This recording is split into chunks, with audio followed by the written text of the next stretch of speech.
naguzaga nenderengo. Sekali kario? Na mimi nataka kuambia kwamba Raila Amolo Odinga ni baba wangu wa kisiasa. 2007, when nobody knew Tim Wanyonyi, Raila Odinga picked me to be one of the people who proposed him to be the president of Kenya. Nasikia hiyo. Nechane makuchukua national, picked by everybody, international media, and everybody proposed Raila Odinga. That time I knew my brother was a minister in government, but I chose to be with baba yangu ya siasa Raila Odinga. Na kutoka wakati huo, mimi msimamo wangu, mimi nimesoma siasa yangu kwa miguu ya Raila Odinga, nimegraduate kwa miguu ya Raila Odinga. Sasa nafanya PhD kwa miguu ya Raila Odinga. Sawa sawa? Sina angale? Ita? Sasa baba akasema amenikubalia nikuwe gavana wa Nairobi. Na yeye kusema hivyo, mimi si kuenda kulala.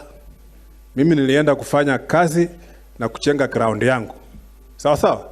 Ukienda Nairobi ground yangu iko sawa. Kwa hivyo nyinyi mulinde bale Nairobi mbola sa muli tenkenda nende timu ta. Nene wicha Nairobi, the first place ni obirele waino. Na abasi na mwikulira kumuli yango. Enikula kikindi kimibovu. Si ndio? Tutafungua kupitia kwa chama cha ODM. Hii ni chama itatupeleka mbali. Na mimi najua through the ODM party, the oldest party in Kenya now, the only party that has been on to every election still standing, ODM, si ndio? Hizi vyama zingine kila mwaka wanakuja na chama mpya. Kila mwaka wanakuja na chama mpya. Lakini ODM bana imesimama imara. Nakumbuka last year 2022 tukienda tukifanya siasa, mkutano yetu mkubwa katika KICC. Si tumekuja tumefaa kala ya Azimio. Nganola za hostels zine sifuna na kana zifuna mle hostels ya was. Alimkarumwa ba chubili ba bechene uniform ya chubili fueso kupatilisha. I went back to my car na fulengo ya blue na afkara ODM kala na afkara coffee ODM nikaingia ndani. Si ndio?